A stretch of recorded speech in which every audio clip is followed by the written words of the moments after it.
wa rahmatullah waa commune bu Kër Massar Sud ma njëkk a dalal nuyoo sama xarit sama frère ki nga xamante ne ñoo bokkandoo prison bi muy jàmbaar di borom xam-xam di borom xel mu set di borom xel mu sell ni ko xamante ni àdduna xamaguñ ko incha allah rabbi d'ici peu de temps gars yi ñu ko dëkk kan moo yàgg si ma ko nuyu di ko dalal mon frère maa lay nuyu di la sant may sant aussi Yérim Ibrahima Mbaye bi nga xamante ni yàgg na sonn ci parti Pastef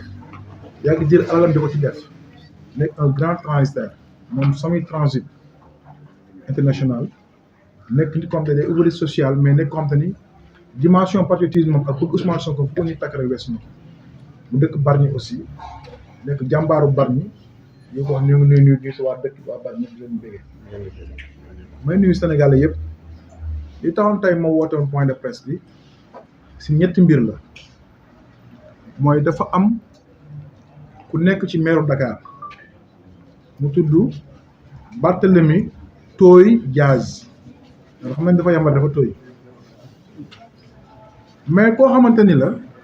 ci xeetu manipulation bi muy def bu ko Sénégalais yi comprendrewul ñu bëri na dugg ci erreur gis ngeen ñun Pastef les patriotes du Sénégal ñun dañoo réincarner la rupture mais mu nekk benn rupture bu gën a profond ci àdduna mooy ñu xam ne dañoo subir ay injustice ci biir Sénégal ba tax na suñu teg kenn injustice biir réew mi ndax mënuñu ñu jaay doole ba ñu xëy jël réew mi jaay te doole te ku comprendre ni Barthélémy Dias manipulation da ngay jàpp ni ñun dañoo jug ne di ko jaay doole te fekk amul Barthélémy Dias jotewul ak Ousmane Sonko jotewul ak parti Pastef jotewul ak Bassirou Diomaye Diakhar Faye Barthélémy Dias li ko sonal lenn kese la mooy dafa bëgg a jël mbir mi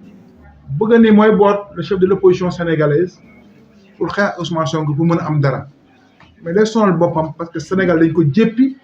te Sénégalais yi duñ ànd ak kuy wor Sénégal duñ ànd ak un traître Sénégal duñ ànd ak jaam te yi ma wax yëpp bu ñu xoolee Barthélémy Dias fekk ci moom parce que ku ne xam na ni amee tey nombal tànk c'est grâce à président Ousmane Sonko moo tax mu jël maire Dakar te bi ko Ousmane Sonko di jox da ko xañal boppam mais xañal ko njabootam jàppale ko ndax yàlla rek tax parce que générosité bi nekk ci moom ci politiciens yi Sénégal yëpp xam nañ ni duñu ko ci benn politicien ci Sénégal kon bu ñu ñëw tey mu def ay xeetu manipulation réer askan bi réeral ñëpp pour nit ñi bañ a xam lu xew lan la parti Pastef wala le président Ousmane Sonko wala Bassirou Diomaye Diakhar Faye ba tey demandé ñu à ce que ñu génnee Barthélémy Dias Assemblée nationale loi moo ni nañ génnee Barthélémy Dias Assemblée nationale te Bassirou Diomaye Diakhar Faye keroog mi def serment am dafa wàcc kanamu Sénégalais yi ni lii lépp lu mën a tax ba loi ñoom ci réew mi moom dina ci ànd nekk te dina ko def ku mu mën ci nekk moo nekk njabootam wala ba ngi nekk njabootam kon mu def serment boobu ba pare tey di def contre serment boobu moo tax li nga xam ne tey loi teg na ko ci kawam ni képp ku ñu condamné mënutuloo nekk député loolu wax dëgg fa yàlla c'est grâce loolu moo tax ñu génne Barthélémy Dias Assemblée nationale mais ñaareel ba mooy Assemblée nationale seen biir am lu tudd règlement intérieur mais règlement intérieur boobu tamit ni loi bi tënkoo noonu règlement intérieur boobu tënkoo tamit ni képp koo xam te ne condamné la fermement mënuloo nekk député article yaa ngi fi règlement intérieur baa ngi fi lépp mën naa la génn jox nag bu ngeen bëggee léegi incha allah rabbi mais li tax mu am manipulation dafa wax ni moom du moom kese lañ condamné le président Ousmane Sonko il a été condamné dafa pare mu nekk député ba xëy démission joxe poste ñu wax ni loolu mooy manipulation Barthélémy Dias noppalul ndax fi ay borom xam-xam fi ne président Ousmane Sonko dañoo àtte ko ci tappale ba tëj ko mais am beneen tappale bu ñu def nii ci amnistie à partir de 2021 ba 2023 képp koo xamante ni condamné na la excuse-moi 2024 képp koo xam ne condamné nañ la ci loi amnistie condamnation boobu teggi nañ la ko moo tax président Ousmane Sonko mën a dem vote ji moo tax président Ousmane Sonko mën a nekk candidat moo tax président Ousmane Sonko nekk député mën a valable mën a légitime parce que li ko tënkoon ci toppale ba tëj ko loi amnistie moom moom bugg ko nag dañu njaboot ba leen ko vote ndax ñi ñàkk seen bakkan ci loolu moo war tax bu kenn vote loi amnistie boobu mu contre ko catégoriquement mais cette même loi boobu lañ dugg Macky Sall dugalaat pour moom mën a nëbb rey ñu fi rey ak crime yi fi def ak tappale yi fi def ni léegi à partir de 2021 ba 2024 képp ko xam ne tappale woon nañ la ba léegi loi amnistie boobu leen toppee woon loo am ne dindi na ko kon topp la ci dara kon condamnation Ousmane Sonko Barthélémy Dias loolu la ko dindi boo ko xam ne xamal la ko tey kon moom valable na mu nekk député bu légitime normal na mu démission jox ko neex parce que ci loolu lañ demee bis mais ñaar la mooy nga defaat beneen manipulation ni waaw Pape Djibril Fall am na li nga xamante ni tey yow yaa ko jox poste bi parce que am na jot am na temps mais du dëgg encore une fois mon frère Barthélémy Dias je suis vraiment désolé Déthié Fall moo démissionné moo tax Pape Djibril Fall mën a nekk député mais boo manipulé nit ñi ni leen yow yaa démissionné amoo jot ba am na jot moo tax mu nekk démissionné loolu beneen mensonge la tàmm nga ko nag mais da nekk indi benn par benn pour nga comprendre que ni Sénégal dina jëpp dañu génn ci yow parce que xeetu manipulation yi mënutul jàll fii c'est fini kon Déthié Fall moo démissionné moo tax Pape Djibril Fall mën nekk tey député muy lu leer mais li ma gën a metti man ci Barthélémy Dias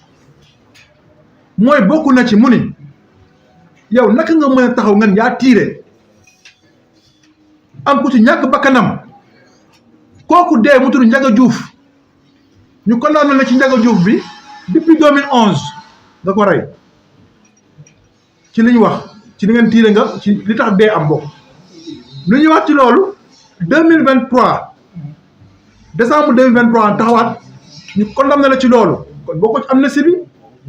yow sa procédure 2011 da commencé muy 12 ans ci lii 2011 ba 2023 12 ans la kon yow mënuloo bokk ci amnistie parce que amnistie moom commencé ci 2021 ba 2024 yow la nga def nag ñu jël koy toppee moom commencé ci lan ci 2011 nga ñëw 2012 la tribunal le cour suprême condamné la définitive condamné la moo tax confirmé condamnation bi moo tax mënoo bokk amnistie kon mënuloo nekk député mais bu fekkee am na quelques manipulations yooyu def population yi di ko def askan bi